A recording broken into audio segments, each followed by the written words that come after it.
Thank you for joining us today for this rules hearing. I am Amelia Boyd and I'm the program manager for the Commission, and I, along with Jimmy Bush, are the organizers for this webinar. This hearing is being recorded and will be made available sometime next week. The documents which will be discussed here today are available in the handout section and on our website, which is wmc.wa.gov. All attendees are muted. Panelists may unmute themselves and share their webcam. Attendees, if you would like to testify, please use the raise your hand function. If you have a question, please either use the raise your hand function or submit it in the questions box, and we will get to your questions as quickly as possible. I will begin the roll call of panelists and staff. When I call your name, please introduce yourself. So let's start with Dr. Jager, since she's out there in the audience. Dr. Jager, if you could introduce yourself. This is April Jager. I'm a pediatric emergency physician on the east side of the state. Thank you. And then Dr. Roberts, if you'd go ahead and introduce yourself. I'm Alden Roberts. My background's in general surgery. And then Arlene. Hi, I'm Arlene Duro. I'm a physician assistant, and I am got a lot of background. Recently appointed to the GYN oncology unit at UW Hospital. Thank you. And Christine Blake. Christine Blake. I'm a public member of the Commission on the administrative side of healthcare. Dr. Trescott. I'm Claire Trescott, a family physician. Heather Carter. Yeah, Heather Carter. I'm an assistant attorney general and I am the legal advisor to the Commission. And Mr. Anderson. My name is James Anderson, and I am a physician assistant, and I work in addiction medicine and an opioid treatment program. And Dr. Domino. I'm Karen Domino. I'm an anesthesiologist. And Melanie. Melanie De Leon. I am not part of the commission, but I'm the executive director for the commission itself. And then Micah, if you would just introduce yourself quickly.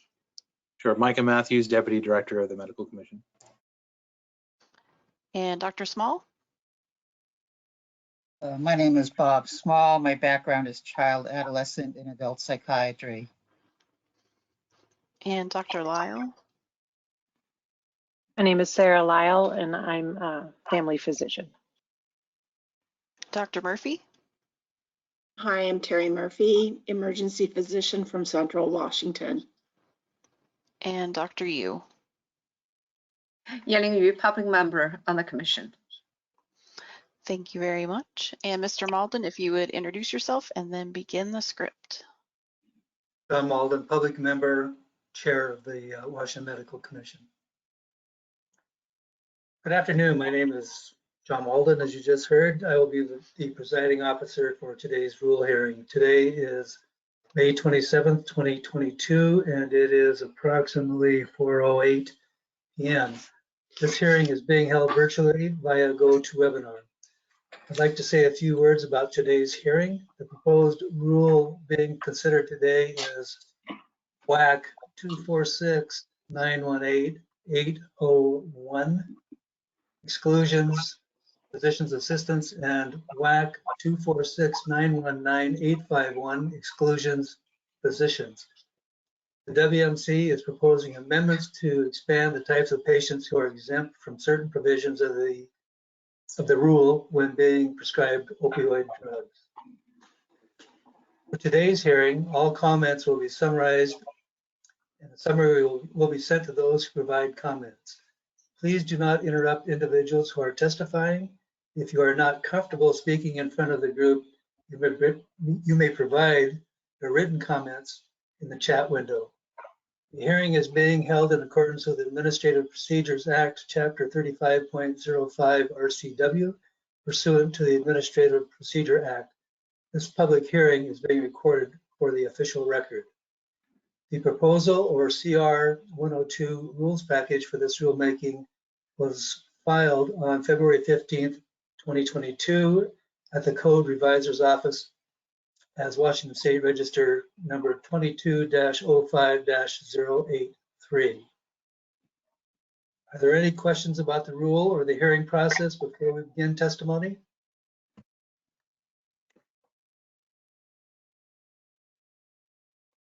Please be advised that questions during the portion of the hearing are not considered testimony and will not be part of the rulemaking record or file.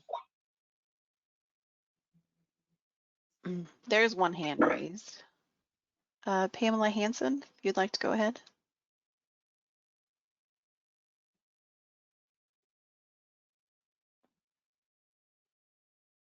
It says she's self-muted. Amelia, should I discuss first how to testify? Well, I'm wondering if she may have questions about the rule or the hearing Gotcha. process, but it looks like she's not able to unmute for some reason. Pamela, if you can put your questions in the question box, I will get to those. And then Rose Bingham also has her hand raised. Go ahead, Rose. Oh, hi. Yes, I just had a comment that I wanted to make on the record, but I'd love to hear the slide presentation first. Wait for the appropriate time. Okay. So that's the only two hands that are raised, so go ahead, Mr. Malden. When testifying, please limit your testimony to the content of the proposed rule. If you have questions or changes, please be specific as to which subsection of the proposed rule you think the change needs to occur. When you testify, please state your name, who you represent, and whether you support or oppose the proposed rule. At this point, I am opening the hearing for public testimony. Please use the raise your hand feature and we will call upon you. So Rose, if you'd like to go ahead. Okay, right off the. Oops. Okay, am I here? Yes. Yes, I support the proposed amendment to the existing rules, and it's I just had this happen with my mother, where she's a senior who had a multi-level spinal fusion. She was inpatient in hospital, had her pain appropriately managed by the surgeon, and then when she got transferred to a long-term care facility for rehabilitation, they withheld her pain management for up to 12 hours while waiting to redo her patient history and physical exam and check the PDMP again, which had just been done the week prior by her surgeon. I understand the intent of these rules because I was there and we helped craft them, that they were well intended, but this level of redundancy just adds burden to our already stressed healthcare system and staff and ends up hurting patients who simply are looking for continuity of care. If the concern is that patients are not getting thoroughly assessed or vetted prior to prescribing, that should happen upstream at the hospital or initial care when they're getting transferred to a care facility. Surely continuity of care, no dramatic changes or suspension of medication is what we're looking for. So yes, my comment is, please, let's fix this, and I support the change. Thanks. Oh, and just for the record, I'm Rose Bingham. I'm the co-chair of Washington Patients in Intractable Pain, a patient advocacy group. Thank you. Thank you, Rose. Pamela, would you like to try again?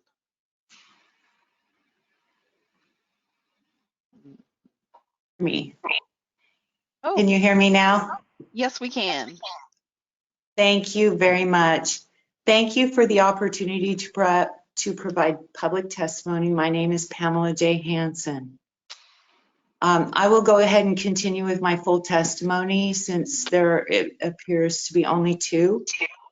As a former Department of Revenue supervisor, a former licensed security officer that has guarded the Department of Health for low pay, And as a medical consumer, I do not agree with any of the changes being proposed within this hearing, meaning the proposed language and the revised proposed language of the CR 102's amending WAC 246-918-801 for physician assistants and amending WAC 246-919-851 for physicians contained in this rule hearing notice packet. These changes clearly fly in the face of opioid research, of opioid cautions, and of opioid precautions for patients in their standard of care. For example, if a history and physical as well as a check of the prescription monitoring program is not provided regarding the patient, as described within this very expansive proposed language, there is no doubt that a patient may be harmed by an opioid prescription instead of finding and revealing the source problem causing the pain to the patient, resulting possibly in a request for more pain medication while the medical pain and injury remains unrepaired and increases in severity. I believe that you are opening an opioid door that may not be closed quick enough by anyone on the opposition side of this issue. That opioid door is this Washington Medical Commission's vote that happens right before this meeting adjourns, according to the agenda. Lastly, this Washington Medical Commission is appointed through the office of the governor. You are a governmental proponent. Further, I believe that the Regulatory Fairness Act may apply because there may be contracted small businesses affected that are being described as providers. There is no federal law, no federal court decision, and no state court decision directing you to make these changes. The timing of your decision places this issue square in the middle of politics. Governor Jay Inslee supports and promotes Target Zero, and Attorney General Bob Ferguson just sued the opioid industry and won, regarding in part pill mills. Very simply, you may be promoting Washington Administrative Code approved pill mills and addiction pathways. That is not a smart thing to do to the patients within Washington state. Thank you for accepting my public comment regarding the information in this meeting's agenda packet. I have already provided a copy.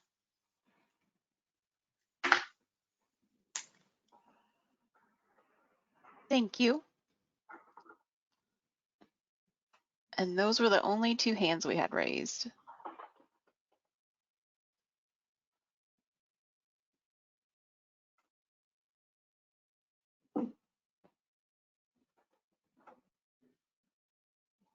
We can't hear you, Mr. Malden. Sorry about that.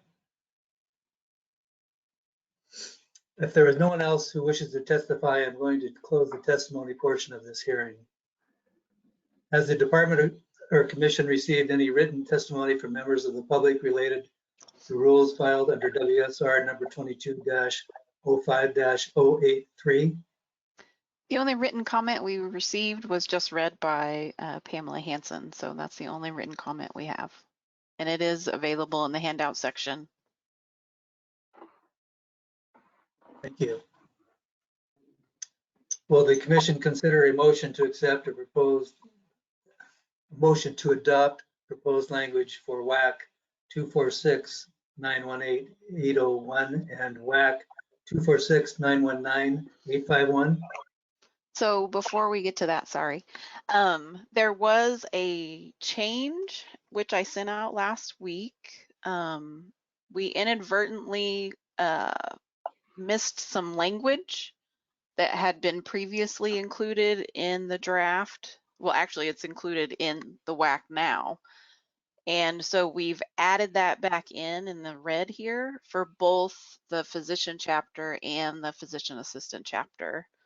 So this is clarifying language, and it's not a substantive change. So you can make that change here at the hearing if you would like.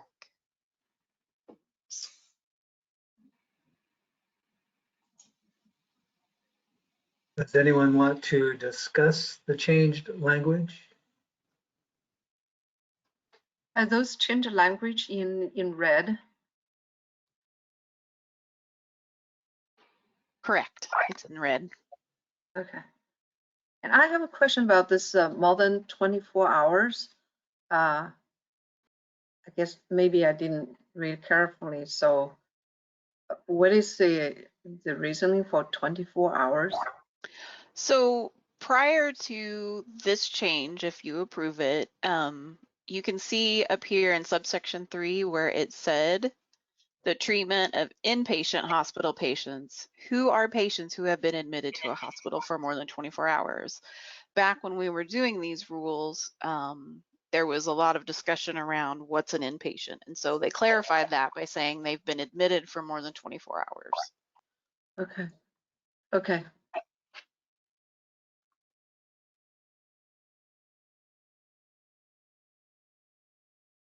Are there additional comments, observations about the added language? Dr. Murphy? Yes, I think the added language is important because with Medicare patients, it has to be declared by the admitting physician. Are they an inpatient or are they observation? Yet the most frequent reason for being admitted is a medical condition that has many symptoms, the first and foremost of which is pain. It's Chris. Thank you, Dr. Murphy. I was actually just going to say that you can do a 24-hour hold on a patient, but then for billing purposes, it moves from there. So yeah. Mr. Anderson, you had your hand up? I'm okay. Can't see everyone, so if there are other comments, please feel free to speak up. Do we need to discuss the public comments? Yes, so you would need to discuss the public comment, especially the one from Pamela Hansen, because it was in,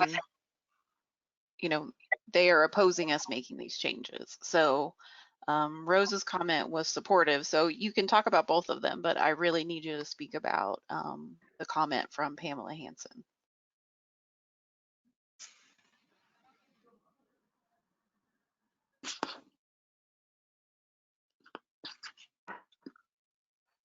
Yeah. I don't fully, I guess I would say I really appreciate the comment by Pamela Hansen. And I would also say I don't fully understand what the concern was. And I'm not sure how, I think the concern was this would limit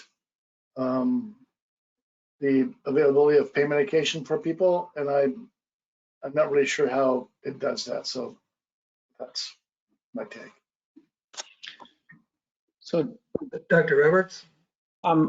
Actually, I also don't understand Ms. Hansen's comment, because these are people who are being transferred from one facility to another and have been seen in the immediate past, and we're trying to get all of their medications to them, including their pain medication.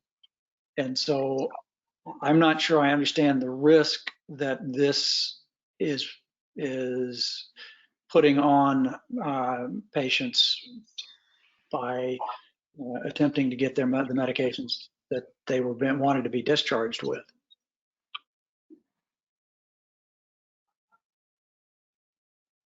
I wonder, there are, sometimes the air discrepancy happened during the care transfer from hospital to long-term care facility and to other, care facilities. Do we need a concern about that, have a safeguard on that, and make sure that the medication, especially opioid prescription, definitely are consistent from one facility to the next facility patient being transferred to? Well, Yanling, that's a good point, except that should apply to all medications, not just opioids, and this is an opioid rule. Your point is valid. It's just that I don't think we should apply it individually to opioids. Yeah, I agree. It should be concerning to all medications on the list. Yes. And also all facilities, A, B, C. I mean, it should apply to all. Dr. Trescott? I wanted, well, the first part of your statement, and then thank you, Ms. Hanson, for writing in the comments. Really appreciate your engagement in this rule. The first part, we've had, on the medical commission, we've really had more problems with medications being held and not given. Opiates were reduced in amount, and where they've had adverse consequences, like the patient we just heard about. So I think this was to address issues like that. The other thing is that you bring up the political stance of the governor and the attorney general. And I would say, and we have a public member who was there for many of these, we had multiple meetings with the public, with people across the state for 2 years, and Dr. Small and Dr. Roberts were also in that, as well as myself. And those opinions had much more weight than anything coming from the governor's office. I don't think the governor contributed to any language in any of the rules that we set up. So it didn't feel like a political event. It felt like a medical event when we wrote these rules. I just wanted to clarify that. There were no politicians standing there making sure we went in the right direction.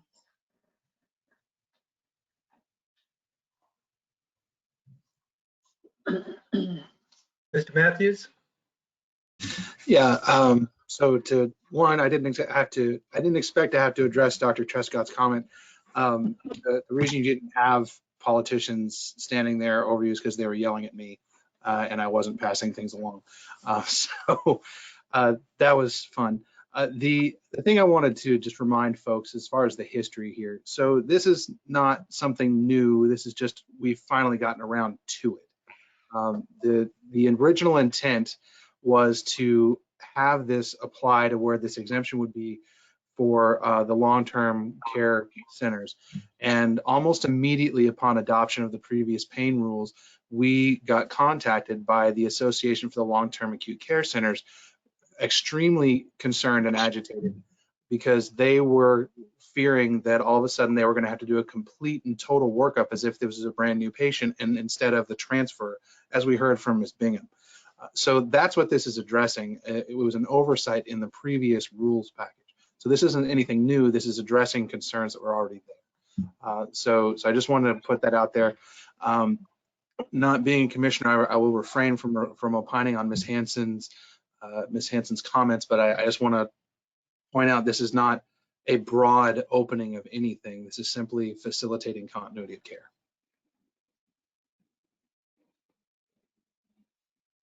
Dr. Small?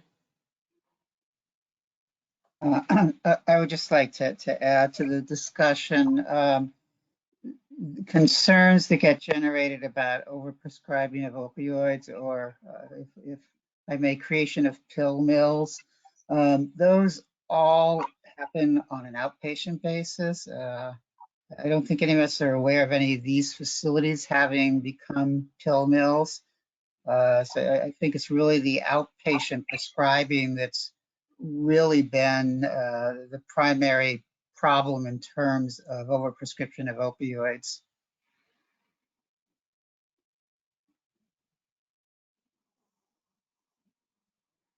Thank you, Dr. Small. Are there additional comments? Then I would just like to point out that we do already have in place this interpretive statement that was exempting patients in nursing homes and long-term acute care hospitals already, which, as you can see, was passed 3 years ago. So we are trying to integrate this interpretive statement into the rule. And then in the meantime, we received additional comments about rehabilitation facilities and things like that. So we've added them into rule as well. Right. The interpretive statement was a direct result of the comments we got immediately adopting the previous rule. So it was a stopgap so you could get to this point and adopt a rule instead.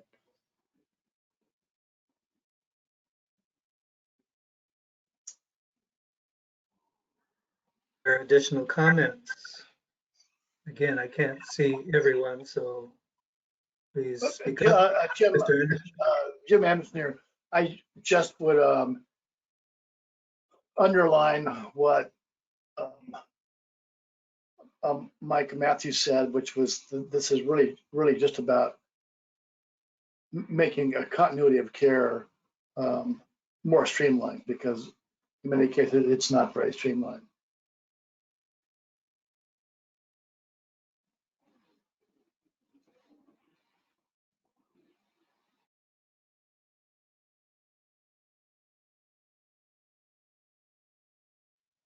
Are there additional?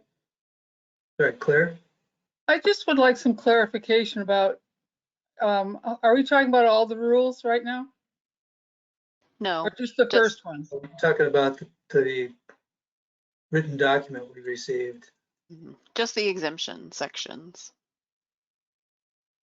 Okay. I just wanted some clarification about what the small business rule is about. Not being familiar with the federal rules, et cetera. Oh, do you mean the small business economic Yes. impact statement? That's just part of the CR 102. That's just part of the form. You just have to have it? So it depends. We have an analyst a fiscal analyst who looks at those to decide whether we need one or not. And that's someone at DOH that deals with that. So most of the time we're exempt.